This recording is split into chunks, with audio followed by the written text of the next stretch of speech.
আবারও চলে যাচ্ছি হচ্ছে আমার দাদার বাড়ি, কারণ চাচা আর দাদা একসাথেই মারা গেছে। সবাই জানেন সেই মিলাদটাই হবে, তাই চলে গেলাম দাদার বাড়ি। হ্যালো এভরিওয়ান, আসসালামু আলাইকুম।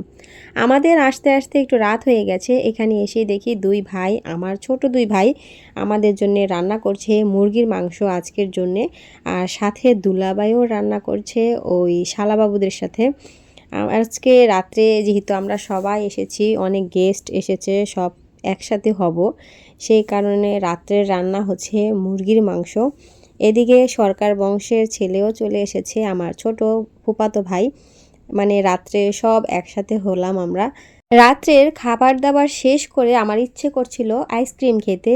এত কষ্ট করে এই শীতের রাত্রে গ্রামের রাস্তা দিয়ে হেঁটে আমার হাজব্যান্ড আমার জন্য আইসক্রিম নিয়ে এসেছে। এটাই আমার অনেক অনেক পাওয়া, যে এত কষ্ট করে আইসক্রিম নিয়ে আসলো। যাই হোক, সকাল হয়ে গেছে, সূর্য মামা উঠে গেছে। সকালের নাস্তা হচ্ছে খিচুড়ি। আর সবাইকে দেখছি আমাদেরকে রেখে আমরা দুই বোন অন্য ঘরে ঘুমিয়েছিলাম, যেই কারণে এসে দেখি সবাই আমাদেরকে রেখে সকালে নাস্তাটা করছে। সবাইকে বলছি কি ব্যাপার, আমাকে রেখেই নাস্তা করা হচ্ছে। আর এদিকে আমার বড় আপু ঢাকা থেকে চলে এসেছে আমাদের গ্রামের খাবারগুলো খাওয়ার জন্য। মজা করে সকালের খিচুড়িটা সবাই মিলে একসাথে শেষ করলাম। খিচুড়িটা মাশাআল্লাহ অনেক মজা ছিল। আর এদিকে এখন চলছে দুপুরের খাবার, মানে মিলাদের আয়োজন। আজকে আমার চাচা আর দাদা যেহেতু একসাথে মারা গেছে, তাদের জন্য আজকে হচ্ছে মিলাদ পড়ানো হবে। আর আমাদের গ্রামের ঐতিহ্য একটা খাবার হচ্ছে, মানে এটা হচ্ছে সিরাজগঞ্জের একটা ঐতিহ্য খাবার, পিঠুলি বলে।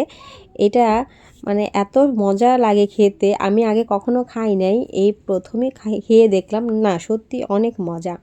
এখানে অনেকগুলো পাতিলা একসাথে মাখানো হচ্ছে গরুর মাংস। কষানো হওয়ার পর এখানে চাউলের গুঁড়া দিয়ে পিঠুলি বলে সেই রান্নাটাই হবে। এই তো রান্না শেষ, আর রান্নাটা কতটা দেখতে সুন্দর লাগছে দেখেই বোঝা যাচ্ছে।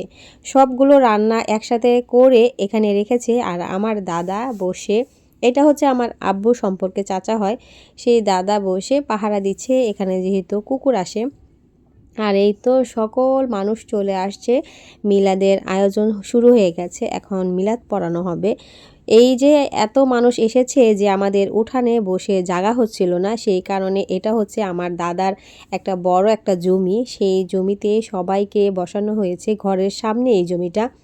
আর এখনও মিলাদ পড়ানো হচ্ছে, সবাই মোনাজাত ধরে, আমরা আমাদের দাদা আর চাচার জন্যে মোনাজাত ধরে দোয়া করছিলাম। আর এই তো সবাই বসে মোনাজাত ধরেছে, আর যত মানুষ এখানে খেতে বসছিল তারা সবাই বসে মোনাজাত করছে। সাথে হুজুর ছিল, এই হুজুর হচ্ছে আমাদের গ্রামের মসজিদের ইমাম সাহেব, সেই মিলাদটা পড়াচ্ছিল। মিলাদ শেষ হওয়ার পর সবাইকে খাবার দেওয়া হচ্ছে। এদিকে যারা গরুর মাংস খায় না তাদের জন্য মুরগির মাংস রান্না হয়েছে। আর এই তো পিঠুলি দেওয়া হচ্ছে, দেখতে আমার কাছে যেন কেমন লাগছিল, কিন্তু খেতে অনেক মজা ছিল।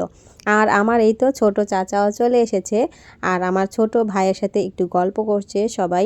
এদিকে গ্রামের সব মানুষ খাওয়া হয়ে যাওয়ার পর তারপর আমরা বাড়ির সবাই মিলে উঠানে বসেছি খেতে। আর এই তো আমার বড় আপু কত মজা করে খাচ্ছে আমাদের গ্রামের পিঠুলি। সত্যি পিঠুলি রান্নাটা অনেক মজা ছিল। এদিকে আমরা খাওয়া দাওয়া শেষ করে অবদায় উঠে আমরা সবাই মিলে 7 আপ খাচ্ছি, কারণ খাওয়ার পরে 7 আপটা খাওয়া মজাই আলাদা। যাই হোক, আজকের ভিডিওটা কেমন লেগেছে অবশ্যই কমেন্টে জানাবেন। আর আমার চাচা দাদার জন্যে সবাই কিন্তু দোয়া করতে ভুলবেন না। আর আমরা আজকে এই 7 আপ খেতে খেতে চলে যাচ্ছি। সবাই ভালো থাকবেন, আল্লাহ হাফেজ।